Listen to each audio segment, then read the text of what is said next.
77s are decreed for your people and your holy city to finish transgression, to put an end to sin, to atone for wickedness, to bring in everlasting righteousness, to seal up vision and prophecy, and to anoint the most holy place. Know and understand this. From the time the word goes out to restore and rebuild Jerusalem until the Anointed One, the ruler, comes, there will be 7 sevens and 62 sevens. It will be rebuilt with streets and a trench, but in times of trouble. After the 62 sevens, the Anointed One will be put to death and will have nothing. The people of the ruler who will come will destroy the city and the sanctuary. The end will come like a flood. War will continue until the end, and desolations have been decreed. He will confirm a covenant with many for 1 7. In the middle of the 7, he will put an end to sacrifice and offering, and at the temple he will set up an abomination that causes desolation until the end that is decreed is poured out on him.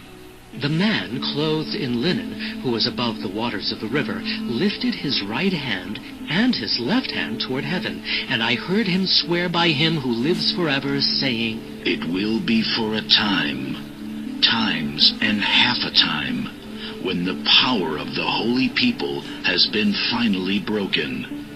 All these things will be completed. He will speak against the Most High and oppress his holy people and try to change the set times and the laws. The holy people will be delivered into his hands for a time, times and half a time. The woman fled into the wilderness to a place prepared for her by God, where she might be taken care of for 1,260 days. From the time that the daily sacrifice is abolished and the abomination that causes desolation is set up, there will be 1,290 days. Blessed is the one who waits for and reaches the end of the 1,335 days. From this day on, from this 24th day of the 9th month, give careful thought to the day when the foundation of the Lord's temple was laid. Give careful thought. From this day on, I will bless you. Blessed is the one who waits for and reaches the end of the 1,335 days.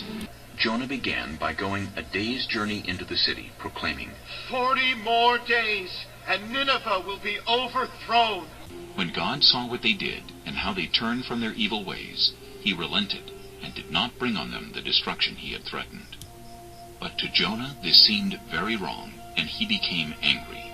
He prayed to the Lord. Isn't this what I said, Lord, when I was still at home? That is what I tried to forestall by fleeing to Tarshish. I knew that you are a gracious and compassionate God, slow to anger and abounding in love, a God who relents from sending calamity. Blow the trumpet in Zion. Sound the alarm on my holy hill. Let all who live in the land tremble, for the day of the Lord is coming. It is close at hand. A day of darkness and gloom, a day of clouds and blackness. The day of the Lord is great. It is dreadful.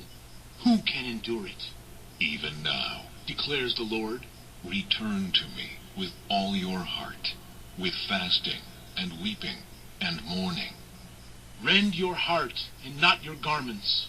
Return to the Lord your God, for he is gracious and compassionate, slow to anger and abounding in love, and he relents from sending calamity. I knew that you are a gracious and compassionate God, slow to anger and abounding in love, a God who relents from sending calamity. For then shall be great tribulation, such as was not since the beginning of the world to this time, no, nor ever shall be. And except those days should be shortened, there should no flesh be saved. But for the elect's sake, those days shall be shortened. But woe to the earth and the sea, because the devil has gone down to you. He is filled with fury, because because he knows that his time is short. If those days had not been cut short, no one would survive. But for the sake of the elect, those days will be shortened. As the bridegroom was delayed, they all became drowsy and slept. But at midnight there was a cry, "Here is the bridegroom, come out to meet him." And the angel I had seen standing on the sea and on the land raised his right hand to heaven, and he swore by him who lives forever and ever, who created the heavens and all that is in them, the earth and all that is in it, and the sea and all that is in it, and said, "There will be no more delay, but in the days when the seventh angel is about to sound his trumpet, the mystery of God will be accomplished, just as he announced to his servants the prophets." And the fourth angel sounded, and the third part of the sun was smitten, and the third part of the moon, and the third part of the stars, so as the third part of them was darkened. And the day shone not for a third part of it, and the night likewise. Woe to you who long for the day of the Lord. Why do you long for the day of the Lord? That day will be darkness, not light. In that day there will be no light.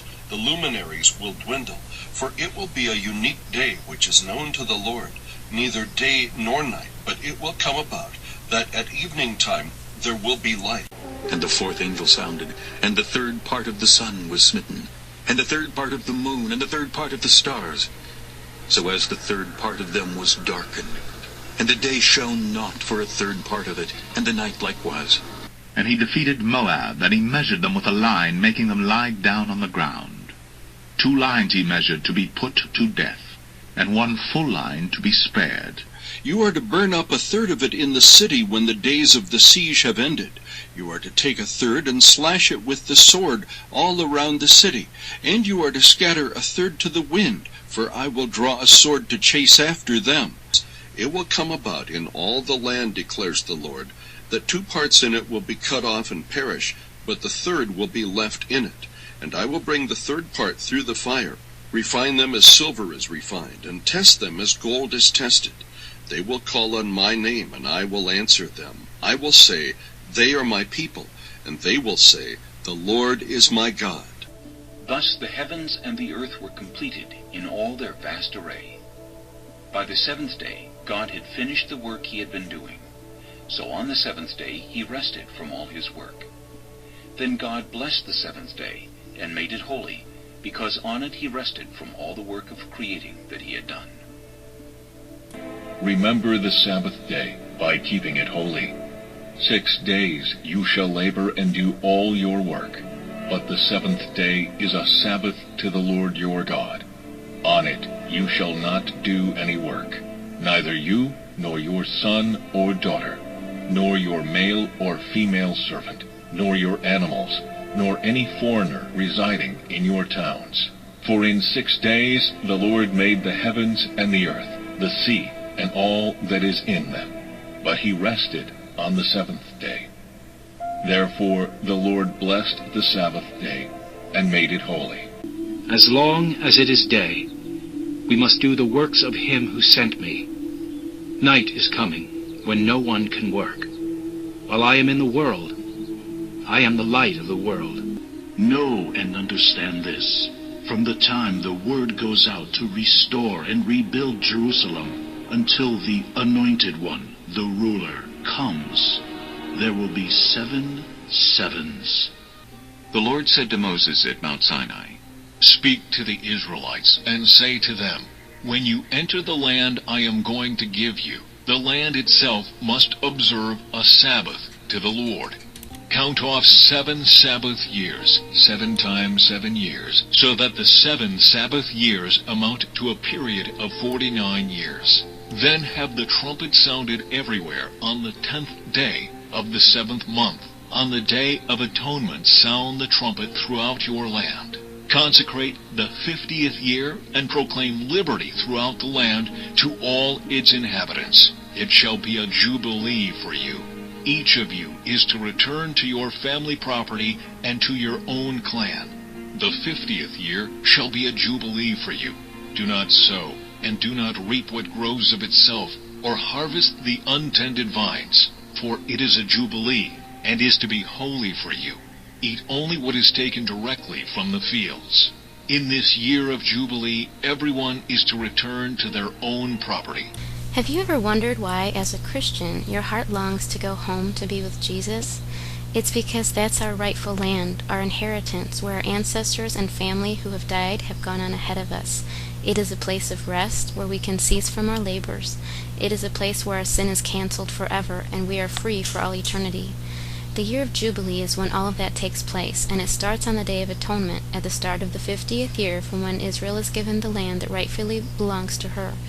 When we count 49 prophetic years of 360 days each from when Jerusalem was recaptured after almost 1900 years of being under foreign rule, it ends exactly on the Day of Atonement in 2015.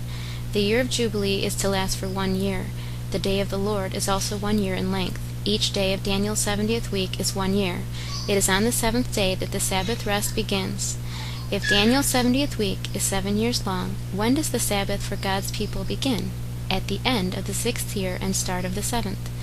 Daniel's 70th week begins at the end of 6,000 years from creation. The Bible gives us the years to count from Adam, and we know that we are now at the end of 6,000 years. The final 7 years begin with the strengthening of a covenant or promise with many. The fact that Mr. Obama was chosen right on the 7th day of Tabernacles in 2009 as the Nobel Peace Prize winner shows us that this was the strengthening of the promise or pledge to the world to be the peacemaker or Prince of Peace. It was on the 7th day of the Feast of Tabernacles that the Jewish people looked for their Messiah to come. Mr. Obama was chosen right on that date to be the recipient of the Nobel Peace Prize winner and then received the award just a few hours before the start of Kislev 24. There are 2 dates mentioned in Haggai 2 regarding the Lord shaking the heavens and the earth and bringing the desired of all nations to himself. These 2 dates are the 7th day of Tabernacles and the 24th day of Kislev. To be certain that this was the start of Daniel's 70th week, we needed to see something take place in the middle of this 7-year period that is known as the abomination that causes desolation. What this means is that what was going to take place would be such an abomination to the Lord that it would bring down God's wrath and cause the earth to be left desolate. It would happen in a holy place that had been desecrated by armed forces. It would involve this man standing in this holy place where he did not belong and causing the sacrifice of praise and offering of thanksgiving that take place there continually to stop, as he entered this most holy place where the Son of God made his first appearance on planet Earth. This event happened exactly 1,260 days after Mr. Obama was chosen as the Nobel Peace Prize winner. Jesus then warns those living in Judea to flee to the mountains as God's judgment is coming. Just as Nineveh was given 40 days, so the Lord gave the world 40 days from this event. It was to happen on May 1st, 2013, 1,260 days before the Day of Atonement in 2016, and 1,335 days before the start of Hanukkah in 2016, as the prophets foretold. However, Jesus also said that the bridegroom would be delayed, and that if the days were not shortened, then no flesh would survive. Just as Nineveh was given 40 days, but the Lord did not bring the judgment that he had planned because of his grace, compassion, and mercy, so again the Lord delayed bringing his judgment on the world in order that more souls would be brought into his kingdom and that some of humanity would survive until the end of the Great Tribulation period. The prophecies point us to 2/3 of the days being cut off and 1/3 remaining. Counting from the abomination on March 22, 2013, until Hanukkah 2016, the final 1/3 of these days start on the day after the Day of Atonement in 2015. This starts the year of Jubilee, as those ready to stand before the Lord are taken in the rapture and hidden on the day of his wrath. The sun is darkened and moon turns to blood before this day begins. The fall of 2015 is the final solar eclipse and blood moon, signaling the beginning of the day of the Lord, which will be a time of glory and rest for those who are taken, and of wrath and judgment for those left behind. The Lord wants his people who are watching and waiting for him to know that this age is about to end. The signs are everywhere, and I'm sure you must know this by now. The pieces of the puzzle are now all there, and I can say with confidence and certainty that September 23, 2015 will start the year of Jubilee for the raptured saints. This is the date that the prophecies come together to point to. Thank you guys for watching, and God bless you this week as we remember the death and resurrection of our precious Lord and Savior, Jesus Christ.